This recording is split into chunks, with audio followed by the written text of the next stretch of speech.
board of Erowid, and I'm the founder of an organization called the Oneironauticum. This is a talk I usually do in an hour. I'm trying to do it in like 20 minutes, by the way, what time is it? So let's see how well I do. I'm not going to talk that much about the Oneironauticum. It's an international dream research group where on the same night, people all across the world try the same oneirogen. And an oneirogen, which is from oneiro, dream, and gen, to generate. An oneirogen is anything that promotes vivid dreaming. It might be an herb or a scent. It might be a practice, whatever it is. So we've had this group going since 2008. And a lot of what I'm going to talk about today are things that we have discovered that really do work for dreaming. The idea of consciousness experimentation is hardwired into the human experience. I don't have to explain that to a group like this. Little kids roll down hills and spin around in circles. As adults, we do all sorts of things to play with our minds. I think it's inherently human. And yet there's this wonderful mode of playing with our minds, which is the dream, right? Something that we often ignore. So what I'm talking about today is dream tripping. I'm talking about a lot of different ways that you can play with the original altered state, endogic high, free, easy, cheap, legal, no hangovers, and super amazing. So this is the chart. Anybody who does any kind of dream research or sleep research is familiar with some version of this chart. I'm not going to talk about it too much. This is one of the ways I'm trying to make this a little shorter. I am going to point out that these are in EEGs, right? So hertz per second, right? If you're awake and really conscious, you're at like 13 to 30, so going pretty fast.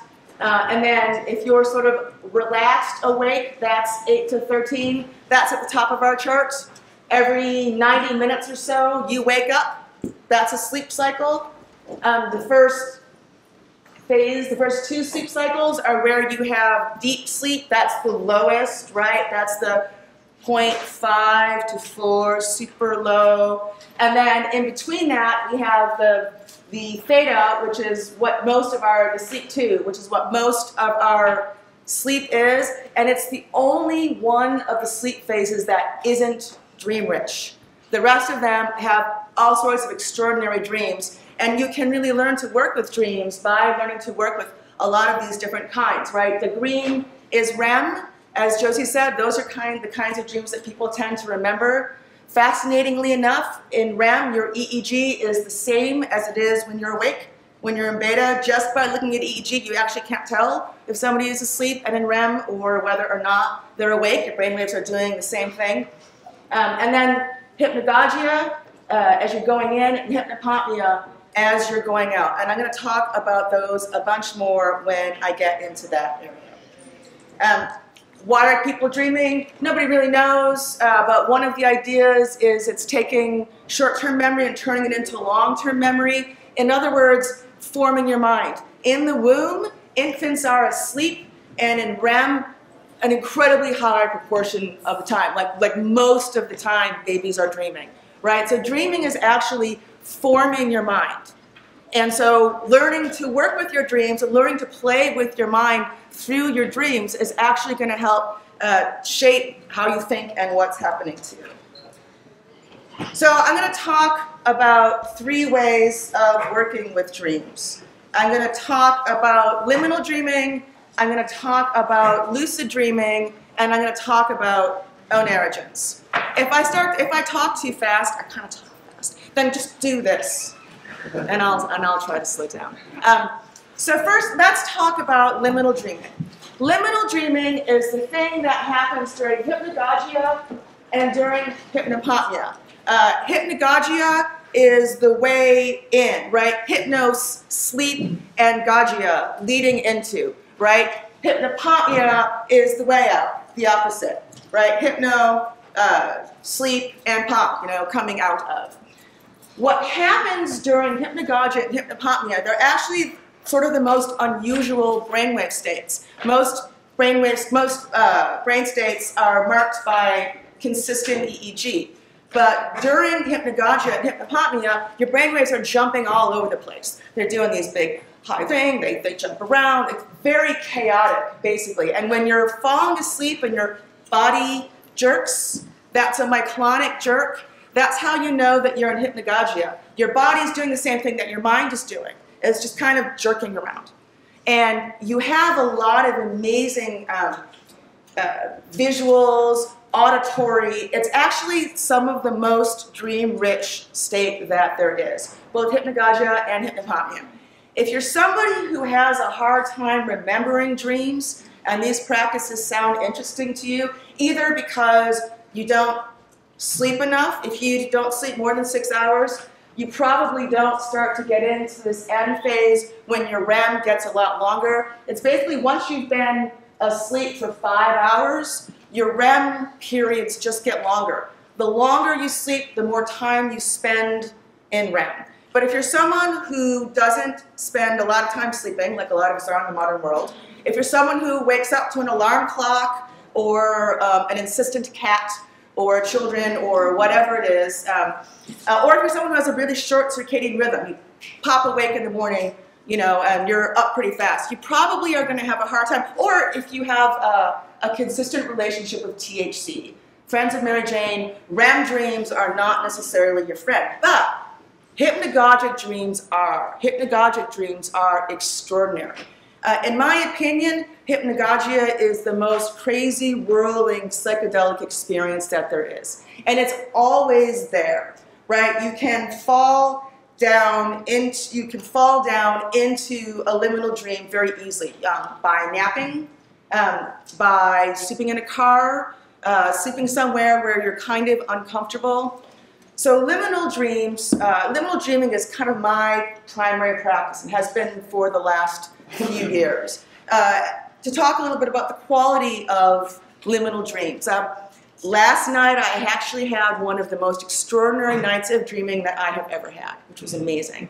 And it was a very, very, very long liminal dream in which I was simultaneously very conscious of where I was. The feeling of the sheets, the sound of my spouse, maybe snoring a little bit, next to me, and I was also fully in a dream. So at one point, the feeling of the sheets on my face, I was completely aware that this is what it was, and yet it was also this kind of erotic experience I was having with my face being touched. I was going up a stairway, and an old stone stairway, and there's these Buddhas who were flitting across the stairway, and the smell of, I don't know if you know the smell of like burning garbage in the developing world, that really strong acrid smell, very powerful. So scent and sound, often very, very powerful during liminal dreams. And I was also quite awake and thinking, oh, is that actually something burning? Should I wake up? So liminal dreaming is a wonderful way to work with your dreams.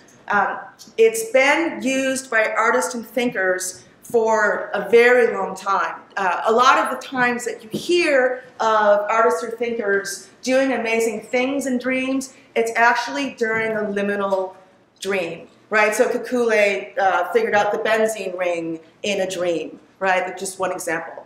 So I'm going to give you some practices for working with these dream states. So I'm going to start with liminal dreaming. I'm going to give you a couple.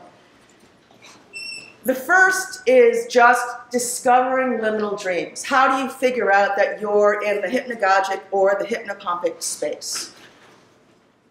To find a liminal dream, what you do is when you're really tired, if you're someone who falls asleep fast, try doing it during the day.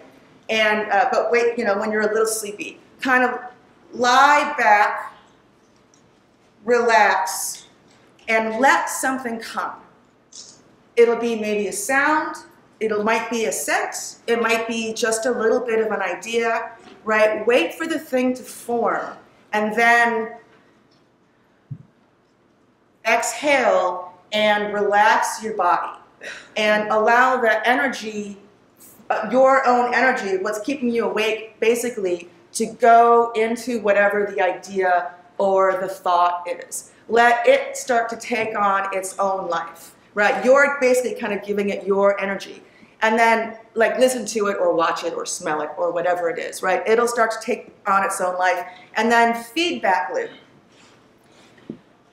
That way you will find the hypnagogia, which is something, by the way, everyone has done. Everybody knows liminal dreaming. You've been in the movie that you're trying to stay awake and you start to drift off, or you've been going to sleep and you tune into the alien radio station. I hear crowds running by my window often, right? So it's very, very, very easy to learn liminal dreaming. So try that basic practice. If there's any yoga practitioners in the audience, there's a yoga practice called Yoga Nidra.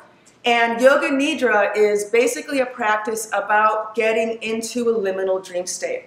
And it's a very similar practice to what I just talked about, but you're relaxing every limb bit by bit. So first the hand, and then the arm, and then the hand. And so do it that way if you're having a hard time getting into it. But keep your consciousness aware enough.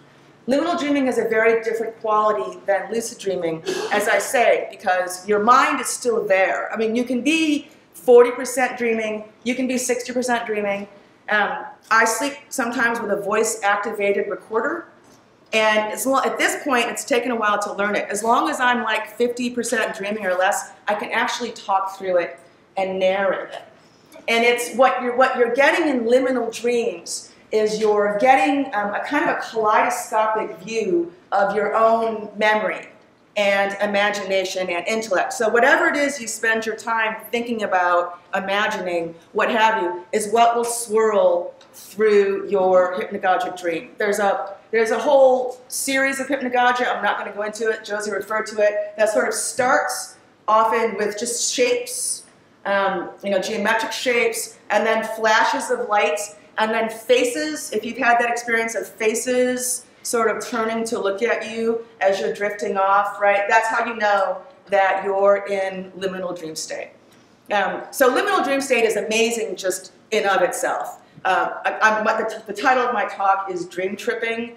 And if you're really interested in playing with mind, hypnagogia is great.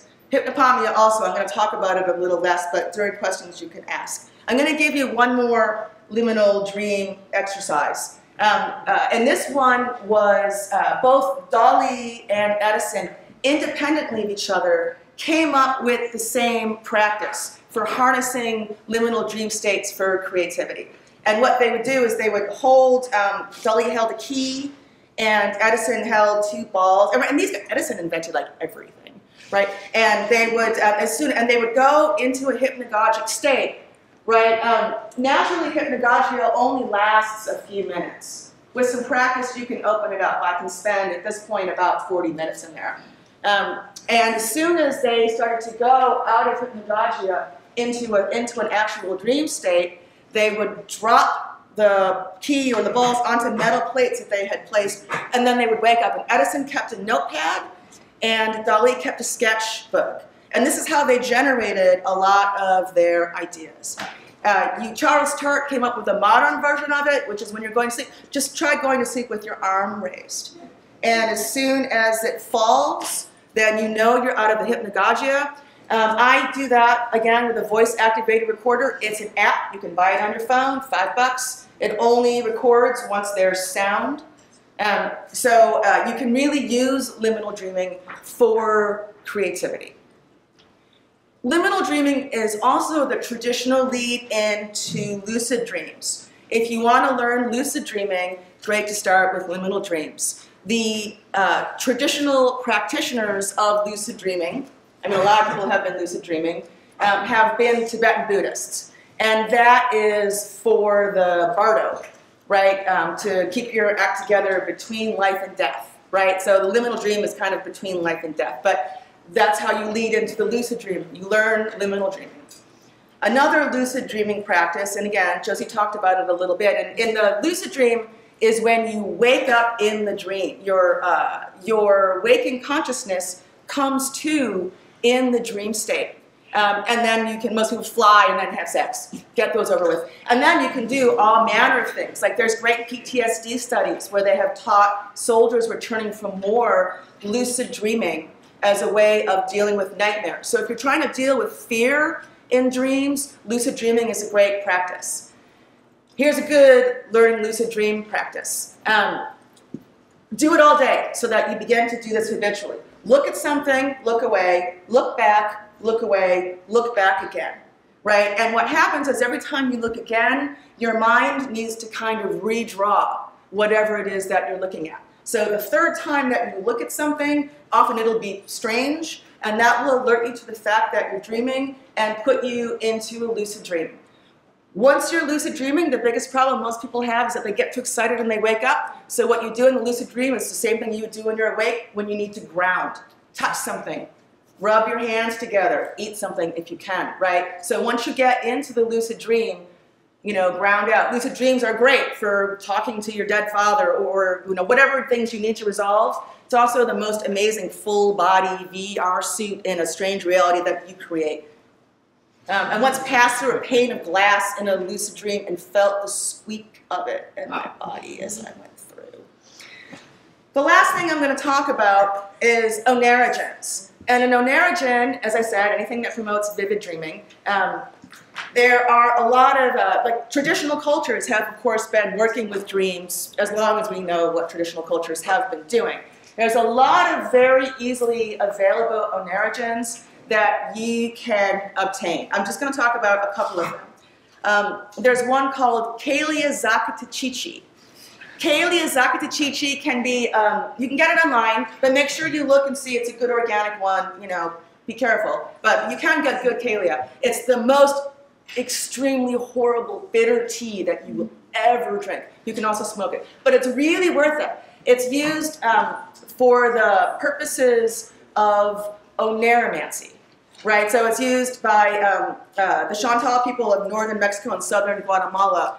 The idea is that you go to the realms of the gods in your dreams, and they give you wisdom. But dreams are so hard to remember that you forget what they've told you. But what the Kalia does is it gives you incredibly sensually vivid dreams. I have read texts that were highlighted in pink with notes in red in the side and, you know, read the notes. Feeling things, tasting things, smelling things. People also use it for lucid dreaming. There is an herb called guayusa, and this is used by peoples of the rainforest. Tend to be the same people who work with ayahuasca. And guayusa is a very strong tea. You drink it in the morning. Traditionally, the people would get together at sunrise, and everyone in the community would share dreams and drink the guayusa. A friend of mine was recently working with guayusa over the space of 3 weeks, drinking it every morning, and he said eventually the space between the dream world and the waking world became very, very, very porous. Right? So, you know, is he dreaming? Is he awake? And that's, again, talking about dream tripping. It's a very amazing experience. There's something called Galanthamine. Galanthamine was invented to help people who are, oh my God, I can't remember the words, and that's so funny, who are, you know, memory loss. Amnesia. No. Huh? Yeah, no, when you get older, you know. Thank you. Isn't that funny? It's originally invented for working with Alzheimer's, and it uses it works with acetylcholine, which is one of the most necessary chemicals in sleep. Again, I'm not really going to get too into that. And by the way, that's, you know, a lot of these things are in REM. And the galanthamine, which you need to take, you put it by your bedside, and organic form, which is usually red spider lily or white snowdrop. Keep it by your bed, take it 5 hours in, and it will give you the most incredibly vivid dreams. Great for lucid dreaming. It was actually given to me first by Stephen LaBerge. If you're interested in trying to learn lucid dreaming, it's kind of your most fast shot. And I'm going to leave you with one more oneirogen, which is mugwort. And mugwort is easily available in any store that sells hippie stuff, herbs, whatever it is. And it's the scent. Right, so take mugwort and maybe even a little mugwort essential oil, put it in a sachet, you put it in the end of a sock, sleep with it by your bed. If you have a hard time sleeping, put in lavender and rose, and that will give you wild, wild psychedelic dreams. So, okay, I went through this really, really fast. Oneironaut is a phrase that people use. Oneiro is dream, and naut is from nautical. So an oneironaut is a dream sailor, right? So I really encourage you all to go into the space of dream sailing and exploring. I have, on this table up here, I have a whole bunch of copies of an Airwig extracts that has a piece that I wrote in it called Dream Tripping. Feel free to take one. I also have my mailing list there, never anything more than once a month, and I usually have it to go to that, and nothing else other than what my events are, no spam at all. And I tweet a dream a day. I've been doing it since 2008 at Oneirofer, which is written down on this, O-N-E-I-R-O-F-E-R. So you can go and see my dream a day. Love to hear from you, love to hear about your dreams, and again, we can answer questions at the end. Thanks.